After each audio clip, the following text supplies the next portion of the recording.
அப்பாவின் வார்த்தை. அப்போஸ்தலர் 4:13 இப்படி சொல்லுது, பேதுரும் யோவானும் பேசுகிற தைரியத்தை அவர்கள் கண்டு அவர்கள் படிப்பறியாதவர்கள் என்றும் வேதனை உள்ளவர்கள் என்றும் அறிந்தபடியால் ஆச்சரியப்பட்டு அவர்கள் இயேசுவுடனே கூட இருந்தவர்கள் என்று அறிந்து கொண்டார்கள்.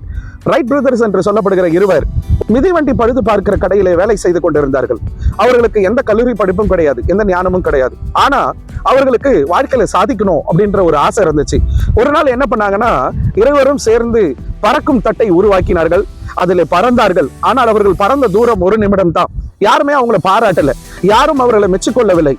இவ்விதமாக அவங்க பலமுறை முயற்சி செய்து அவர்கள் அதில் சாதிக்க ஆரம்பித்தார்கள். ஒரு நாள் உலகமே அவங்கள பாராட்டுச்சு. பேதுரு யோவானோ எந்த பைபிள் காலேஜுக்கும் போலங்க, எந்த பைபிளையும் படிக்கல. அவர்களை கர்த்தர் வல்லமையாய் பயன்படுத்த ஆரம்பித்தார். எனக்கு எதுவுமே தெரியல, நான் ஏன் இப்படி இருக்கிறேன்னு சொல்லி மனம் நொந்து போயிருக்கீங்களா, பேதமையா இருக்கீங்களா, கவலைப்படாதீங்க, அப்பா உங்களுக்கு ஞானத்தை கொடுப்பார். நீங்க ரொம்ப நல்லா இருப்பீங்க. God bless you.